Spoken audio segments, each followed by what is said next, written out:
Welcome everyone to the 22nd webinar in the Governing for Reform in Aged Care webinar series entitled The Role of Artificial Intelligence and Emerging Productivity Tools in Aged Care. My name is Sally Ann Ingram, Digital Health Data and AI Partner at KPMG, and it is my great pleasure to be your host today. I'd like to acknowledge and pay my respects to the traditional custodians whose ancestral lands we are meeting upon today. Today, I am on the land of the Ngunnawal people in Canberra. We pay our respects to elders past, present, and emerging.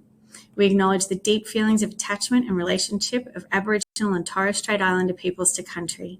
We also pay respects to the cultural authority of the Aboriginal and Torres Strait Islander people attending from other areas of Australia.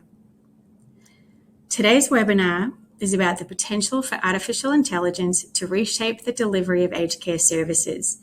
Using real-world case studies, we'll explore how artificial intelligence and other emerging productivity tools can be used to support operational efficiency and streamline administrative processes. Leaders in aged care are often asked to consider opportunities for enhancing productivity through the use of emerging tools and digital innovation.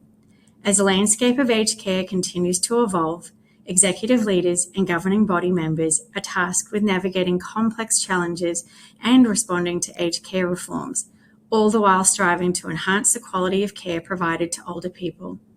In this increasingly digital landscape, leaders in aged care are being asked to consider opportunities for enhancing productivity through the use of emerging tools and digital innovation. For today's webinar, I am delighted to be joined by Rod Nirens, Philip Daffas, and Andrew Dome, all of whom I'm very excited to have the opportunity to speak with, and I'll introduce each of them more formally shortly. Before we get started, I'm conscious that while many of you joining us today have been participating in the program for some time, others are new.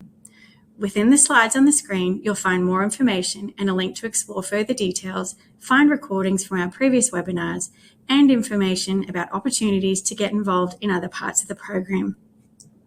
Some of the resources that you might like to access are directly linked to today's webinar, including a topic guide, past webinar and podcasts, and they're highlighted on the screen.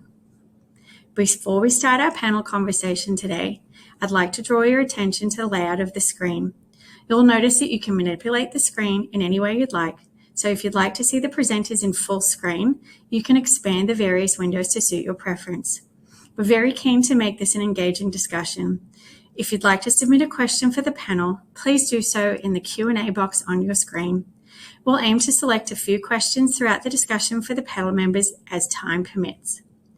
Now, please join me in welcoming our wonderful panelists for today. First up, we have Rod Nirens. Rod leads the Victorian Health Director at Microsoft and is responsible for executive engagement and strategy across the sector. Rod has a passion for applying technology to improve the overall clinical experience with a focus on governance, security, and compliance. Rod is also the President and Chair of the Board at Emmy Monash Aged Care. As part of his role, he chairs the Governance and IT committees, and he's also an active member for the organisation's foundation. We also have Philip Daffas. Philip is the CEO and Managing Director of PainChek Limited. Philip has held senior business leadership positions, building global medical device businesses in the cardiovascular, diabetes, hearing impairment, and pathology sectors. Roles within Cochlear include European Sales and Marketing Director based in London, prior to being promoted to Cochlear's Vice President, Global Marketing based in Sydney. Philip's earlier experience was in Europe with Pfizer, Eli Lilly, and Roche Diagnostics, where he was the Global Marketing Director in the Diabetes Care Unit based in Mannheim, Germany. And finally, we welcome Andrew Dome. Andrew is a seasoned technology senior leader and the Chief Digital Information Officer at Uniting New South Wales ACT. Andrew's focus lies in driving business results through strategic technology initiatives, with a track record spanning multiple industries and regions, including finance, banking, energy, utilities, media, and property sectors across New Zealand, the UK, and Australia. Andrew specialises in digitally transforming businesses to enhance operational efficiency and the user experience. He was previously the acting CIO at Transgrid and head of IT at Stockland. Now we're going to jump into our first set of questions. But before that, what I wanted to do was actually define AI for you. And what's, I think, a little bit fun here is that I asked ChatGPT if it would be comfortable defining AI for me. And you know what, all of a sudden I can't see it. So the ChatGPT hasn't been as helpful as I thought. What I'm going to do is explain to you what ChatGPT said to me. It said to me that AI, whilst it sounds new, is not a new technology.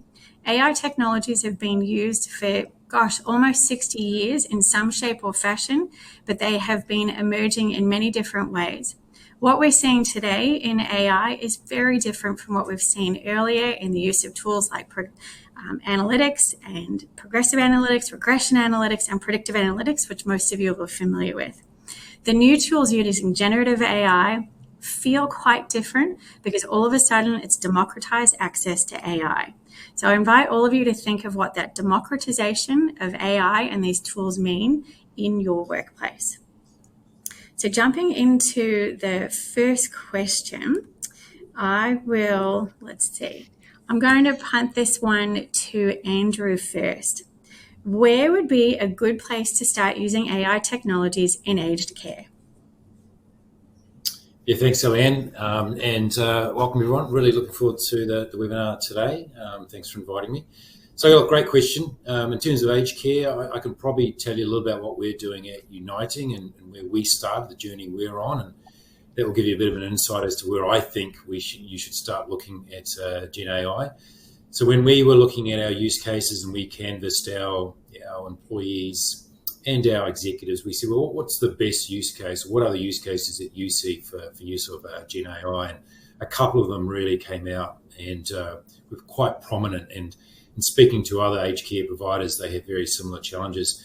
The one that we went with our use case, which has now turned into proof of concept, was around the retrieval of policies and procedures.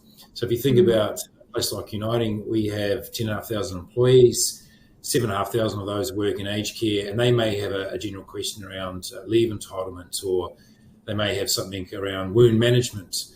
Now, we've got policies and procedures around that, and there's a process they should follow and instructions they should follow, but they just simply wouldn't know where to find this through the intranet or on a SharePoint online site. So what we did is we created a secure proof of concept, and we created a co-pilot. So think of ChatGPT in Uniting, we call it UChat, and our employees can now type in a question and retrieve that content immediately like you do in ChatGPT.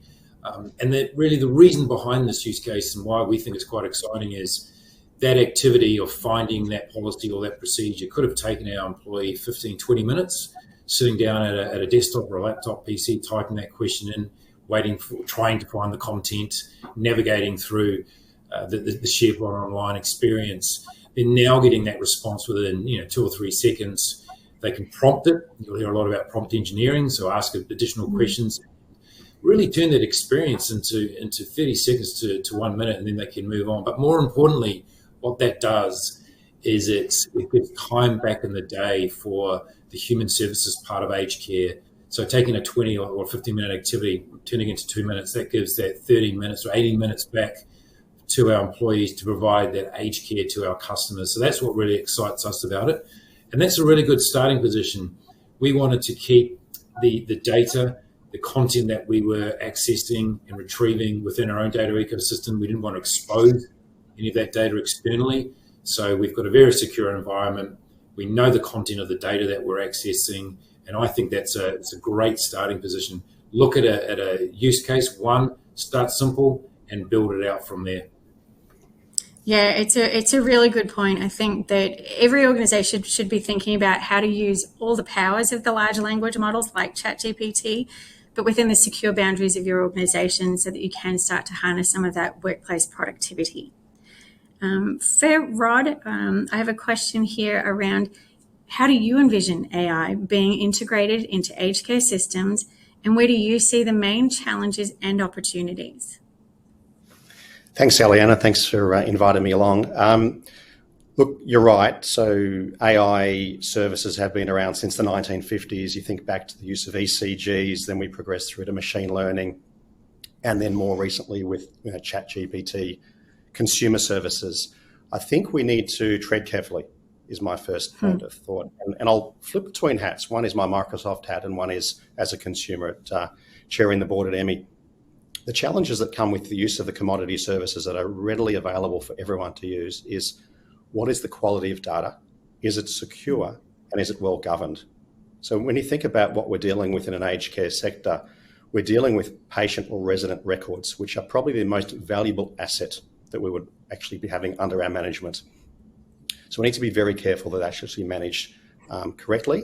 And the service that we subscribe to, if it's a consumer service, does it meet security and privacy considerations?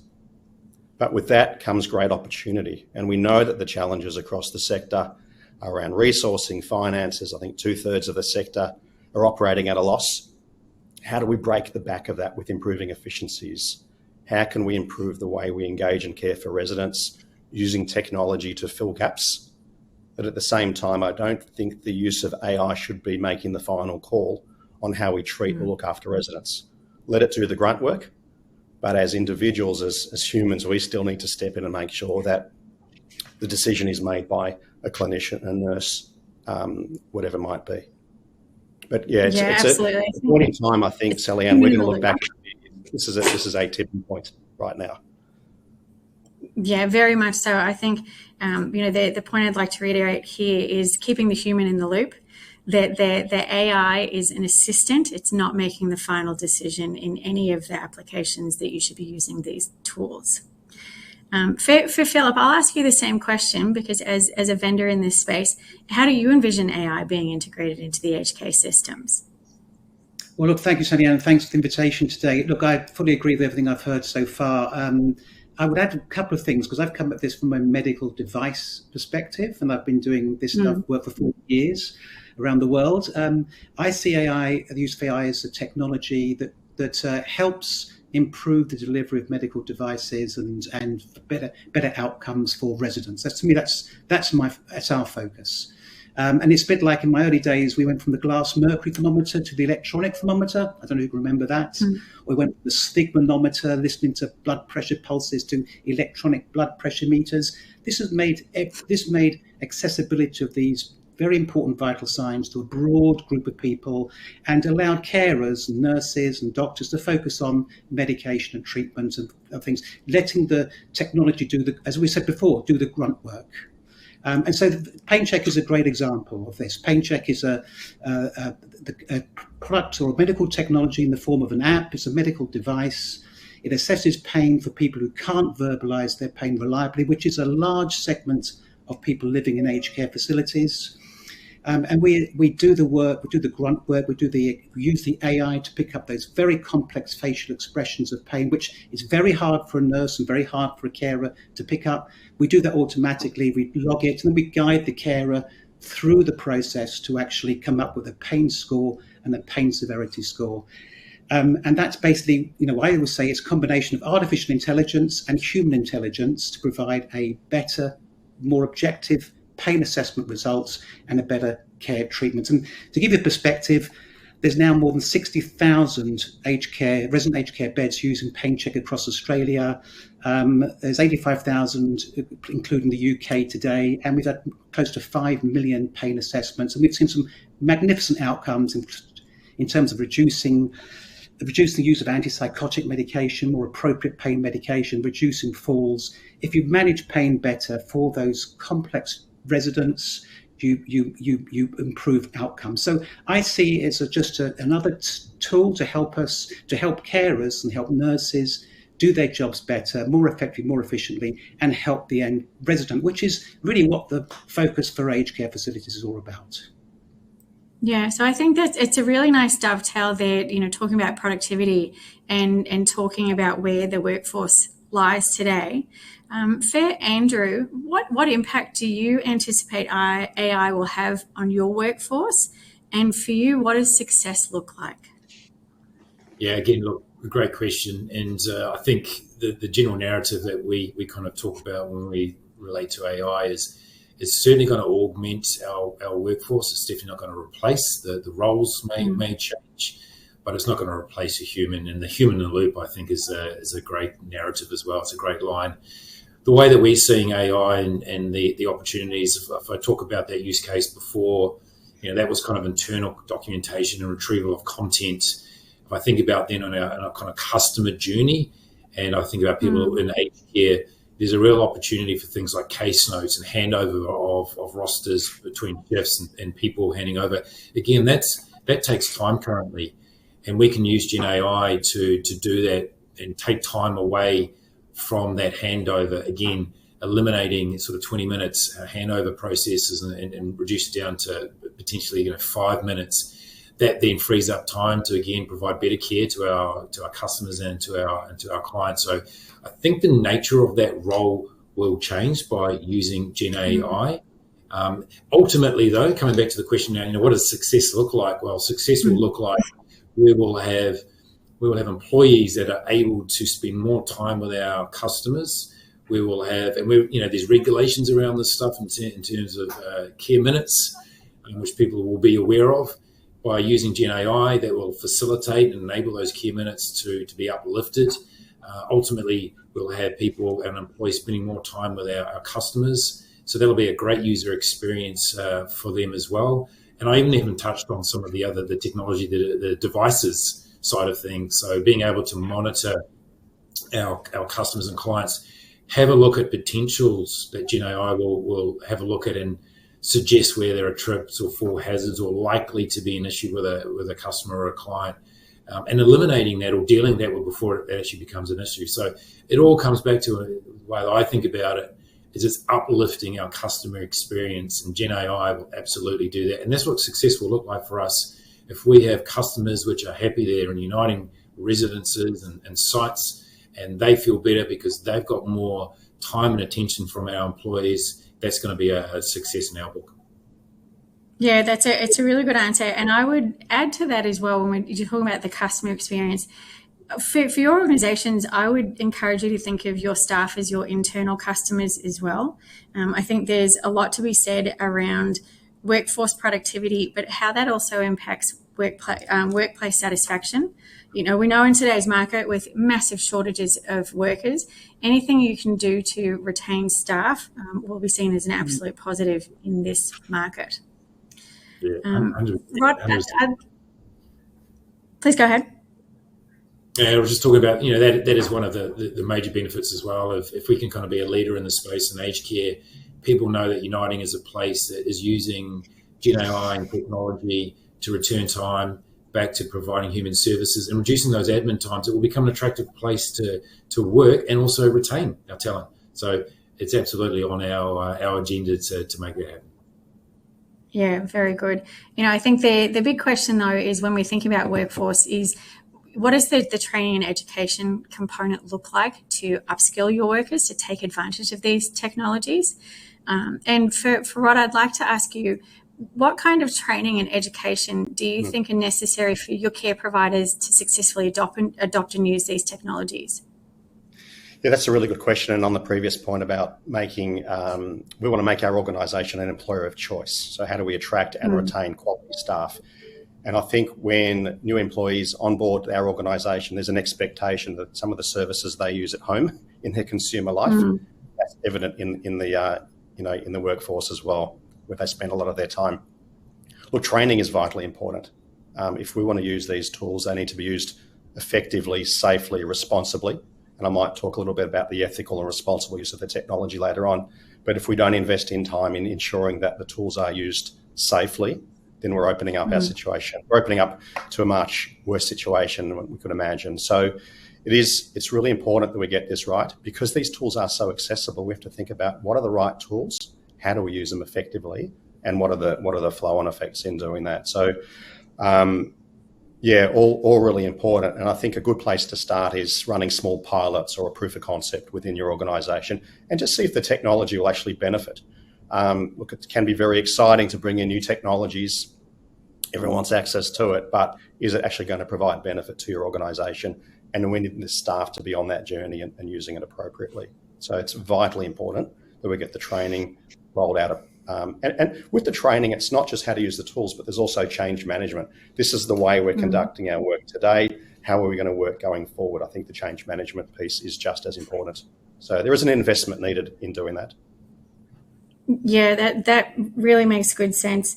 The other things I'm thinking about as well is we have seen some reactions in the market where organizations have banned the use of generative AI tools like ChatGPT.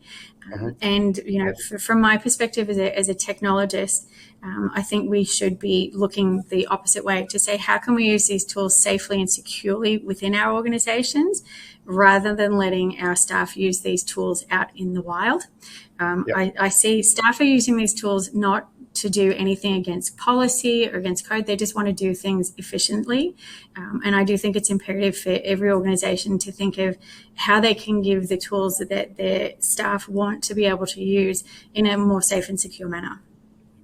Sally Ann, on that point, if I can just add, I think it's important when an organisation sets policy, and some might put a complete ban on the use of GPT services, they actually understand at board and executive level there are differences between consumer services and enterprise services. A consumer service it's a model that's trained publicly, and that data actually transfers across your network. You don't want to be going there in aged care.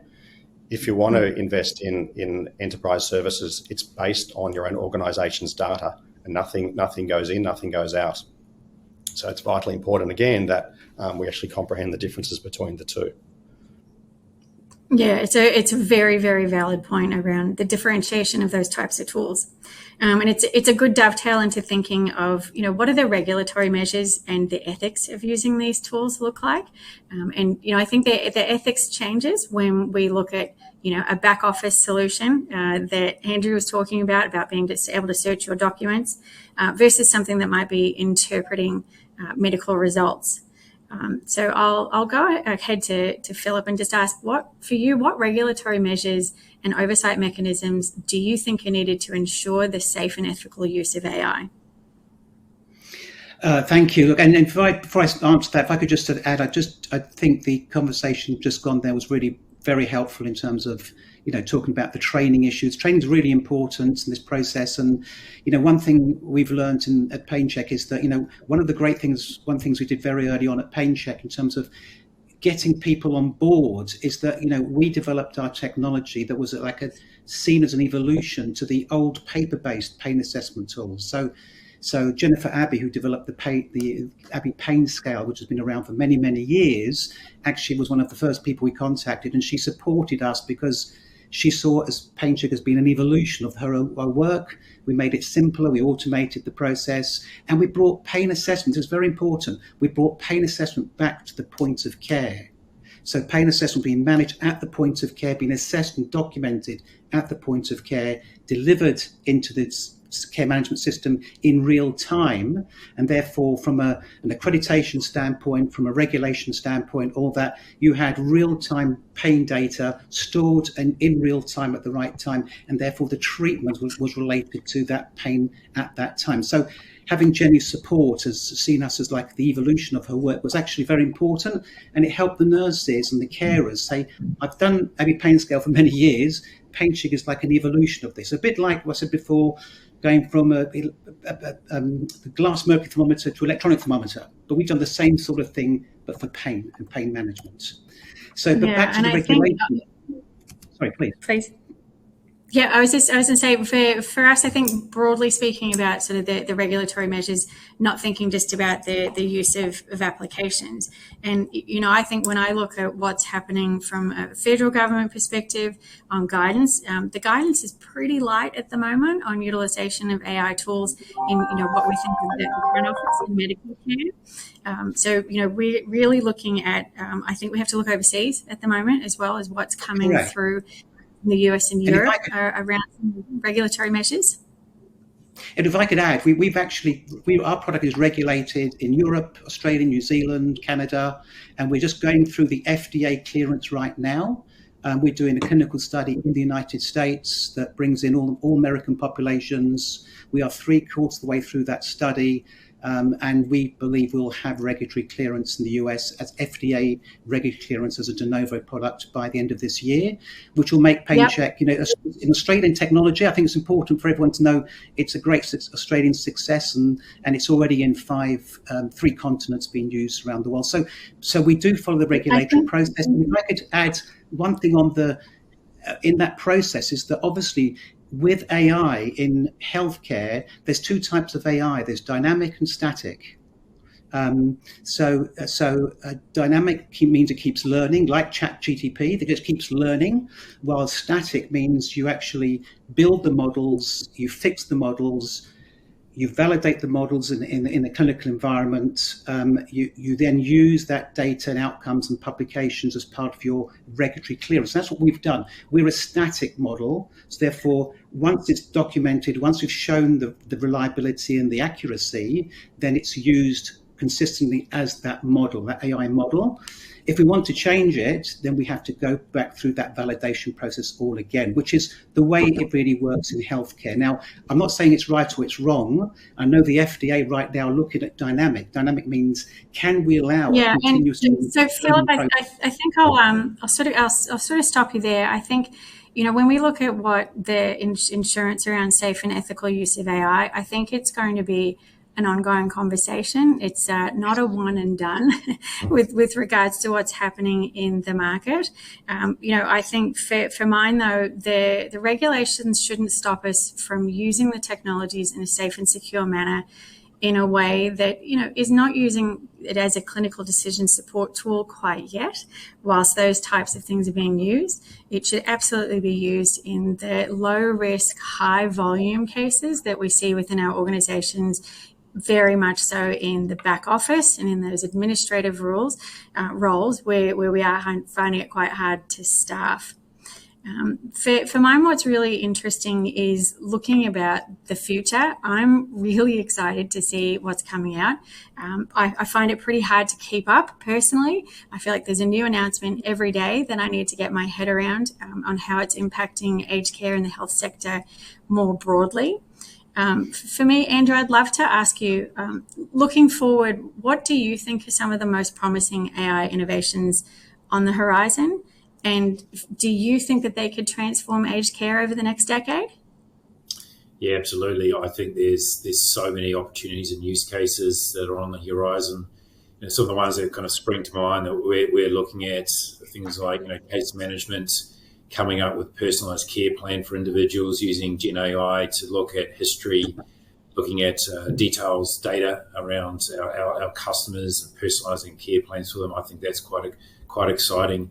I think some of the and even using things like virtual assistants to dictate case notes and study notes in native language. We've got a sector, aged care sector. There is a number of employees where English is a second language. And it shouldn't be a deterrent. Let's embrace it. We've got voice to text in our UChat, so people can use their phone. They don't need to use a laptop or a desktop device, and they can ask a question, retrieve content.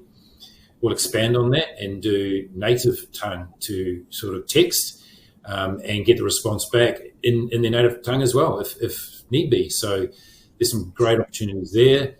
We've talked a little bit about the remote monitoring and kind of telemedicine, telehealth.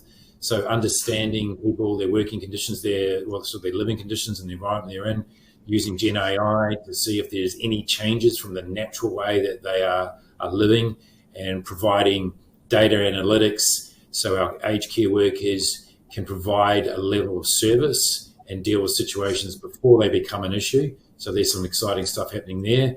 Robotics, I know overseas, this is going pretty much to the far end of the spectrum, but there's cases there where robots are being used in dementia cases in aged care and providing a level of comfort and conversation to dementia patients. So again, opportunity there. We're not currently looking at that, but if there is a use case and we see some value in it, we're open to all of these things. So I think we're almost kind of just limited by our ways of thinking and use cases.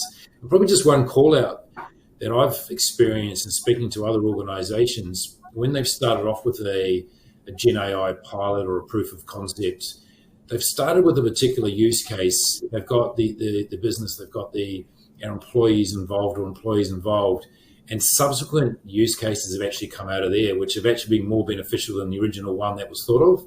I know there's a bank I've been working closely with, and that's exactly what happened there. So again, coming back to the original question is, give it a go. Put in a proof of concept, trial it in a very secure, controlled manner, a small set of users, gather their feedback, build on that, and then expand on the use cases that your employees tell you about, whether they see some real value in it. Yeah, it's such a good point. And I wanted to sort of double click there. At the beginning, you were talking about being able to use these tools to meet your clients where they are. If it's around language, if it's, around general accessibility because of low vision or no vision or non-verbal clients.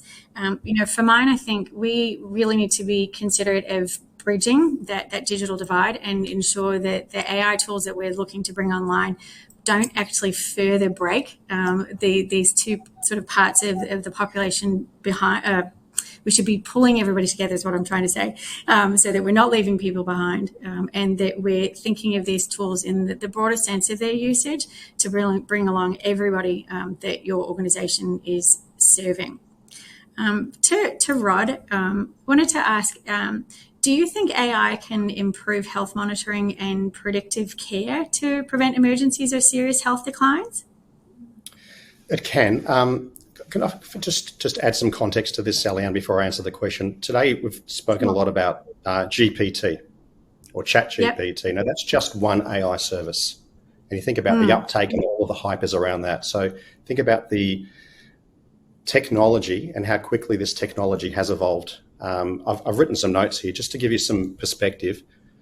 To reach its first 100 million users, Spotify took 55 months, TikTok 9 months, ChatGPT 2 months. Yeah. It's the fastest growing technology in our lifetime. So you think about the context of all of that.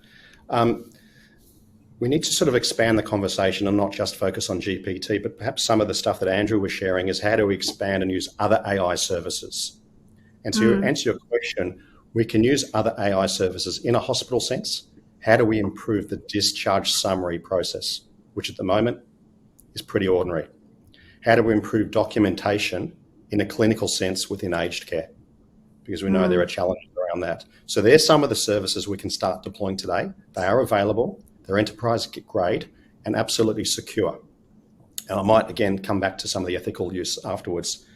So there's the documentation piece. But there's also how do we monitor resident activity or lack of activity in their rooms. So, for example, imagine we've got a smart camera in the corner of the room, meets all of the privacy requirements, that's not recording. But if it was actually able to pick up movement or lack of movement of a resident that may have gotten up and gone to the bathroom during the night and not returned after 5 or 10 minutes, that might trigger something. Or monitoring particular behavioural patterns that might be leading to early onset or progressed dementia. So there are lots of tools and services, and we can get as creative as we like. But it's important we get these ethical principles in place. And I think it's important that we think very clearly about policy. If I can just jump to that, Sally-Ann, because I think that sort of lends to how we look at this. And I've written some points here. There are 6 points for consideration, and I've written them down so we don't miss it. And you mentioned, or someone mentioned, inclusiveness. So let's make sure that this technology is suitable for all users and those that benefit from the service. So it's inclusiveness, accountability. So we're owning up to what we're doing. Reliability and safety is a given. Fairness, so we're not having any bias in the technology. Transparency, so that if we are audited, we can actually demonstrate that this is actually fair and reasonable. And the other one, of course, which I've spoken about, is privacy and security. These 6 principles must be fundamental to policy that's done within your own organisation and also at state and federal level. I'm doing a bit of work with the Victorian Department of Health at the moment around policy and what might that mean. And we're only at version 2 at the moment, and that will evolve as more information surfaces. I'm not sure if that's answered the question, Sally-Ann, but we are opening up so many new opportunities for the sector right now. It is very exciting. Oh my gosh. Yeah, it does answer the question. And, we had a question from the audience as well, asking is, around ethical frameworks being built into models like MedPalm? And do we think that a governance model should become a criteria requirement for government and private companies in using these tools? And the more general sort of, tools that are based on LLMs. I think I'll answer the question around ethical frameworks. I think the policy that is being devised today is looking technology first and ethics second, trying to get a handle around how the tools are going to be implemented and used, and then the use cases, I think, are coming second. I do think that there will be an eventual flip in how the policy is being written around the ethics of using these tools. A lot of it, though, will come down to confidence in using these tools. Being able to do proper studies, which often take years to ensure that a tool is being used appropriately and has the expected outcomes that come only from rigorous testing. And we're in a very nascent stage of using these technologies. To Rod's point, they haven't been around for very long, even though they've got incredible uptake in the community. And I think there's going to have to be a lot more done around rigorous studies before we can say, what type of criteria needs to be used to measure success. And making sure that the responses using these tools are appropriate for the type of care that you're delivering. Each care setting is going to be a little bit different. Certainly, aged care is going to be quite different in delivering, how you deliver your services. Another question that's come up is, how secure is AI, particularly ChatGPT, in the consumer sense, and the risk of cyber attacks to your organization. So I'll put that one to Rod. I think you might be best placed to answer this one. Yeah, Sally, I think I sort of addressed that one before, but it's an excellent question, and that's what's putting the fear into executives and boards around blocking the use of these services in their organisation. How secure is ChatGPT in a public sense? As insecure or unsecure as you could possibly imagine. You may be sharing personal information about a resident in your care. What do we do with this particular situation? It's very easy to type in information into a browser and get that back. Look, ChatGPT, the public service, is great for doing your assignments and your homework and just getting general information, or you're stuck, you want to draft a document. So I think we need to tread very, very carefully there. But there are enterprise-grade solutions that are built to be used in your organisation's environment, safe environment, with guardrails, policies, and security put in place.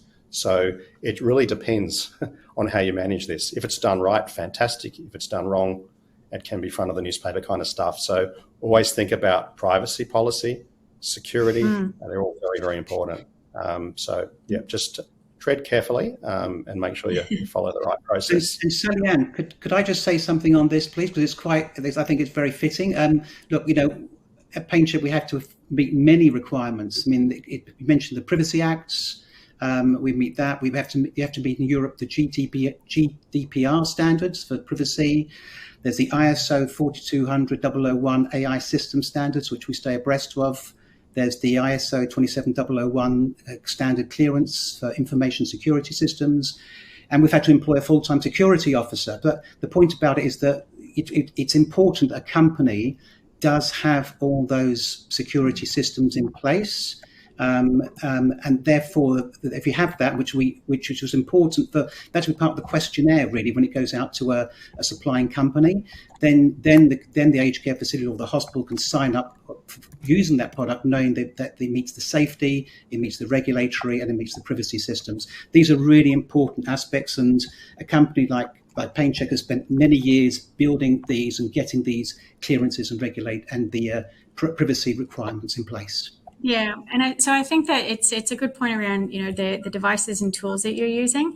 And there was a really good question that came from one of the attendees. It says, should aged care organisations prioritise open-sourced, locally deployed AI solutions over commercial ones to ensure better data privacy and security by keeping sensitive information strictly within their control?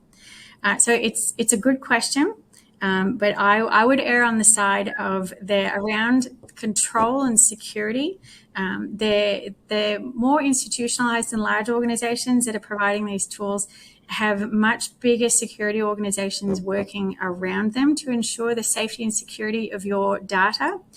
As we see, the vast majority of these technologies are based in the cloud, and you need to be very confident about the cloud provider that you're using to ensure the safety and security of those tools. So certainly, using open source tools can be a way to do it, but I would would implore you to make sure that you're going with a very secure cloud provider and that you're looking at your cybersecurity risks well in advance of implementing any of these types of tools. That the privacy and data policies that we see in Australia, exist and apply to both open source and any services. But I think it's being mindful as a consumer of these services, where the information is being pulled for, how you are pulling results, and I think in the first instance, being able to refer to your internal documents as the first source of truth is a really good, safe way to begin using these tools. And then you can start to look to, potentially external organizations. Maybe perhaps that is referring to a local hospital that has really good documentation on how to do, say, something like wound management. So above and beyond what might be in your principles, it's really about using trusted data sources and knowing where that data is located, so that you are keeping up with all the requirements of the Australian Privacy Act and the Australian privacy principles. Another great question that's been asked is, do you see AI being used to draft care plans in the future, with a registered nurse ultimately signing off on the care plan in partnership with the older person? So I love that question about partnership. I'll actually get Rod and Andrew to give me a point of view on this one, because I love this question. It's an absolute big yes from me, as long as the registered nurse signs off. So we can absolutely use the tools to do a lot of the heavy lifting early on. So capturing information, documentation, history, medical notes, whatever it might be, collate all of that into something that's actually easily accessible, easily read, easily shared. But we still need, again, coming back to that human factor we spoke about early on, someone needs to check that that's right. Now, with this, as smart as this technology is, it still makes mistakes, and it's still learning, and it's an evolving technology, and it is not perfect. And that's why I think now and into the future, there's always going to be a need for someone to sign off on that final discharge or note or whatever's being administered. Yeah, we would never leave medical management to an AI service. I'm hoping we don't go down that path. Yep. Yeah, me too. Andrew, what do you think about this around, what types of tools could be used with registered nurses and frankly, any other care provider at the bedside? Yeah, look, I absolutely see value in it, and I think they will be able to do care plans. As kind of Rod's kind of touched on there, the key aspect is when you're using these Gen AI engines and you're getting a response and there's content being returned to you, it's very rare that the response that you get on the first occasion is the right response, and it's the absolute right response for an individual or a client customer.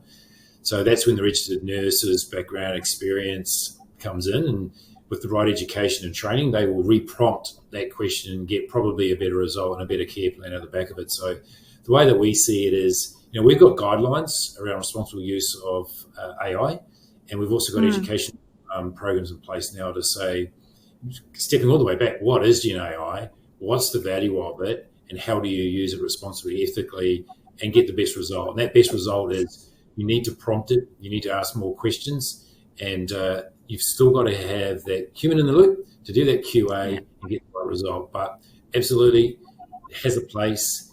Again, it's going to reduce the amount of time that our employees take to create care plans, and we see some real value in that going forward. And if you times that by the number of customers that you have and the number of registered nurses that need to do this, that's a significant uptick in terms of time back in their day to do the human services part of the job. Yeah, and I think it's interesting, talking about being able to give time back to your staff. I think there's going to be different metrics on measuring success on embedding AI into your organization, and it's going to be really different for each group. Is it giving time back? Is it staff satisfaction? Is it improved rates of whatever it is that you're measuring within your organization that perhaps you weren't able to get a handle on before? So for mine, I think a question I'd like to ask both Rod and Andrew is, where do you think an organization should get started in using some of these tools? Yeah, Andrew, do you want to step in first? Yeah, I'm happy to go first. So, look, I've written a couple of notes, and I think like I said at the start with your basic use case. Don't try and boil the ocean from day one. Start with the most simple use case. Go and canvas your customers, the business, your employees, and say, what are the pain points that you see? And the two pain points that came out of us was the finding and searching of content around policies and procedures, which they just couldn't find, and it wasted a lot of your day. And the second was those case notes, the handover notes from one shift to the other. Now we've got the proof of concept for that first use case. We work in parallel once we've proved successful on that second one. But coming back to the question is, just start with a basic one. Start with a simple one. Really start with your data. Make sure that the data that you are dealing with to get that Gen AI content returned is in your own data ecosystem, and you're not exposing anything externally, because that means you've got a secure environment that you can work with. And sure, you'll have your CISOs and security team working just to make sure that's absolutely the case. But start simple and have a very, very scoped out specific use case that you want to work on. Second part would be just ensure the security controls are in place. So it's not like you create a Gen AI engine, your equivalent of ChatGPT or whatever. It's just going to work without any controls put in place. Know your content, know your data, and if there are security controls that need to be in place, work with your security team to make sure that they're in place from day one. And then the last bit is learn from others. Learn from other organizations that have gone through this journey. Ask the question, what has been their use case? What have they tried? What have they seen successful? And what is their employees telling them about other use cases that they think would be useful in the future? And if there is a simple basic use case that you can apply, then give it a go within your organisation. Well, I think, Andrew, you've really inspired quite a few people on this call. Quite a few people, I think, would love to reach out to you to better understand, what your pilots have looked like in using these tools. So I think expect a full inbox after this session. Happy to answer that. So, Rod, in response to that question, for you, where do you think organisations should get started? And I'd like to ask this with both, your working hat as well as your Emmy Monash hat when you answer this question. Thanks, Sally Ann. And Andrew, I concur 100%. I think you've articulated that perfectly. I would suggest everything you've spoken about, but let's pick some specific examples. And I think one of them might be documentation. So let's pick a small project. How do we improve our documentation in the organisation, whether it's, again, clinical notes, whether it's policy documents, whatever it might be, and start small with a small pilot group within the organisation. And I think that team needs to be represented by a number of champions, and it's important that we get a cross-section of the business involved in the pilot. So maybe someone from on the clinical side, finance, IT, operations, whoever it might be, and form a small group and let them represent different parts of the organisation in doing that. Maybe even consider getting some resident family members involved as well, perhaps, but open up the scope and do that in a controlled, very concise attempt. I mean, one thing we've spoken about is giving time back, and I've just made a note here, and we know that there's a mandatory 200 minutes per resident per day, and many are struggling in doing that. And I don't think we have a get out of jail clause by saying, let's use AI to make up the difference. But what if we would actually allow the tools to provide more time back for registered nurse, PCAs, whoever it might be, to then go and do more meaningful work with the residents to ensure not only we delivering on the 200 minutes, but they're 200 minutes of meaningful engagement, and then let the tools do mundane tasks. And I think that's probably a really good use case to start with. Yeah, that's a really detailed answer, Rod. I really appreciate it, and I hope everyone who's listening does too. It's about where do we begin practically to use these tools, and I think the mantra that I've certainly been using across the teams that I speak to is start small to go large. When you start small in a controlled manner, you start to build up your muscle around using these tools. You get your back office as well as front office teams getting familiar with how it works, so that when you are ready to scale this across the whole business, you feel really ready and you've had lots of experience using it, rather than waiting until everything is perfect, which not overly confident that anything will be perfect, but certainly some of these tools can help and assist us in the ways that we work across aged care. Sally, can I wanted to add That's okay. Please. I think you made a really good point there. It doesn't have to be perfect. And I think we need to accept that we will make mistakes. As long as they're controlled mistakes in a controlled environment, it's okay to learn from that. It's not going to be perfect, because if we're expecting perfection, we'll probably throw it away and move on to something else. But there are huge benefits in getting it right. So be prepared to fail, but put the right guardrails in place in doing that. That's very good advice, Rod. So I think both of everyone who's been speaking today has offered so many salient points. I'm hoping that you might be able to narrow it down to just your top 3 tips for embedding AI in aged care. So Rod or Andrew, please. Andrew, you want to kick off? You gave me some points last time, so I'll let you go again. My top tips would be, we mentioned it before, just start simple. Start with a simple use case, build it out. Get your security controls in place as well. Get the buy-in as well from your executives. So get the buy-in from the top. The way that we did this is we got the use case, we canvassed the use case from the business, from the aged care sector, and they told us what they wanted. We created the kind of ChatGPT UChat version around that. We showed this to the executives, got the absolute buy-in from them because they could see the value. And after that demo we did, I had a number of them come up to me and say, wow, you've now just opened my mind up, because I can see not just the use case that you've shown us, but I can see so many other applications and use cases that we can now build on using this. So thanks for opening up the conversation and the art of the possible. So do it. Keep it simple. Make sure you've got security controls in place, and get your buy-in from your execs right from the outset, because if they're championing it, then everything else will follow from there. The funding, the ability to innovate, and you'll get them really driving this through the organisation. Yeah, brilliant. Those are such good suggestions, and I really love how practical they all are. So Rod, I think Andrew's going to be tough to follow up because he gave us such good advice, but I'd love to hear what you think about your top 3 tips for embedding AI in aged care. Very tough, and serves me right for going second again. Andrew, well done. Again, agree with your top 3, but I'll give you 3 different ones. So I've just written these down so that we don't repeat. But I think the first one is having a very clear objective or purpose about the use of AI. So what is this specific project? What is it we're trying to solve or improve in the organisation? Let's not just put the technology into play with it, because we don't have time to do that. So that's the first thing. The second one, which we spoke about before, is training and education of staff. And staff is not limited to paid staff. It's also to the board, the executive, and any other partners. Let's open that up so everyone's on the same page and everyone understands the risks and benefits and rewards out of all of that. And the third one is just be flexible, be prepared, as I said before, to fail, try again. If we haven't got it right, that's okay.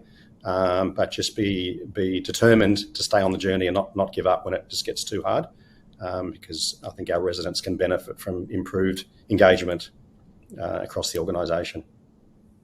Well, yeah, that's exactly right, Rod. At the end of the day, the heart of the matter is how we care for the people that are within the 4 walls of our buildings, as well as our clients that we're reaching out in community with aged care services. So I think the focus of looking first, within internal use cases, specifically around the back office, is a great place to start. Being able to use your own staff to tap into their genius of how they use the tools and what's going to make their workday easier, will flow into having, a staff that hopefully you can retain and are more satisfied in the work that you're doing.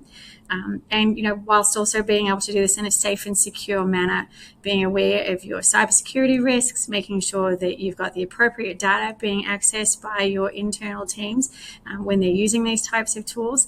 But also not being afraid to go forth and start to use all of the tools that are becoming, more easy to access in the market.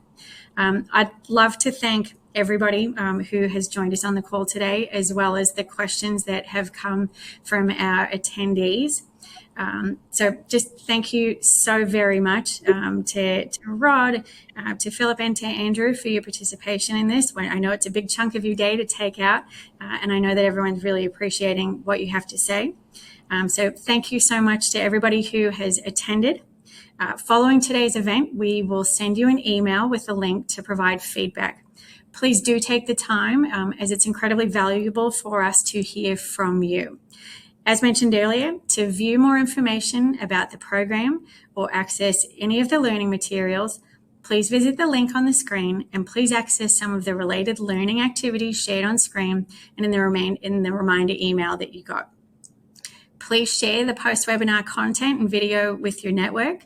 A recording of the webinar will be made available to you, and we really look forward to having you join us for the next Governing for Reform webinar on the 22nd of May, entitled Activating ESG, which is Environmental, Social and Governance, and Climate Sustainability into Aged Care.